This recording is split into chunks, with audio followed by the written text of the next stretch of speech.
نحمده ونصلي على رسوله الكريم اما بعد فاعوذ بالله من الشيطان الرجيم بسم الله الرحمن الرحيم. السلام علیکم ورحمت الله وبرکاته. زما عزتمندو، کله چې موږ تاسو قرآن کریم راواخلو او خلاص کړو دپاره تلاوت او د ځان پوهولو، نو د سورتونو په دې سر باندې لیکل شوي چې دا سورت مکی دی، دا سورت مدني دی. اوس مکی سورتونه چاته وي او مدني سورتونه چاته وي، د دې متعلق لنډ معلومات در کوم.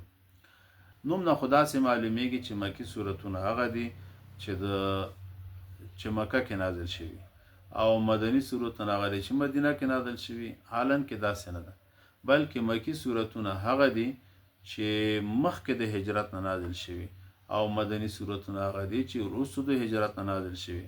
ځکه ځینې سورتونه دي چې په مکه کې نازل شوي دي، خو لیکن هغې ته مدني سورتونه وایي، لکه سوره نصر، سوره فتح، او ځینې په لاره کې نازل شوي دي. تبوک نه چې نبی علیه السلام راتله، نو هغې ته مدني سورتونه وایي. نو دې وجې نه کوم سورتونه چې د هجرت نه مخکې نازل شوي هغه مکي شو، چې کوم وروسته نازل شوي هغه مدني شو. او مکی سورتونه دا ټول شپږ اتیا سورتونه دي، په تعداد کې زیات دي، شپږ اتیا دي. او مدني سورتونه دا 28 سورتونه دي، 28 سورتونه دي. مکی سورتونه، د مکی سورتونو اول سورت هغه سوره اقرأ بسم ربک الذی سورت ده، او چې د دې نزول شروع شوی، او آخري سورت د مکی هغه سوره مطففین ده، ویل للمطففین. دا سورت دا مکی سورتونو کې آخري سورت ده، شپږ اتیاوم نمبر سورت ده په نزول کې. او په مدني سورتونو کې اول سورت هغه سوره بقره ده، شپږ اتیاوم نمبر سورت چې نازل شوی. او آخري سورت هغه سوره نصر ده، 114 سورت.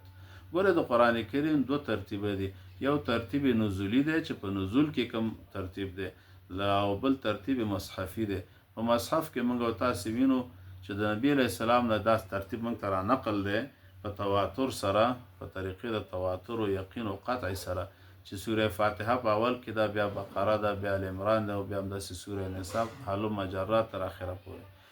او ترتیب نزولی کې بیا اول سوره علق ده، اقرأ بسم ربک الذی، بیا سوره نون ده، بیا سوره مدثر ده، بیا مزمل ده، بیا مدثر ده، او بیا سوره فاتحه ده، او پنځم سورت. دا رنګې په همدې ترتیب باندې مخکې.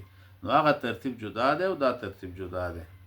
د سورتونو د مصحفي ترتیب دا په تواتر سره نقل ده، او د سورتونو د نزولی ترتیب دا په روایاتو کې راغلی ده، په خبر واحد سره مونږ ته نقل ده. الله رب العزت دې په قرآن کریم باندې مونږ ته علم او په هغې د عمل کولو توفیق راکړي.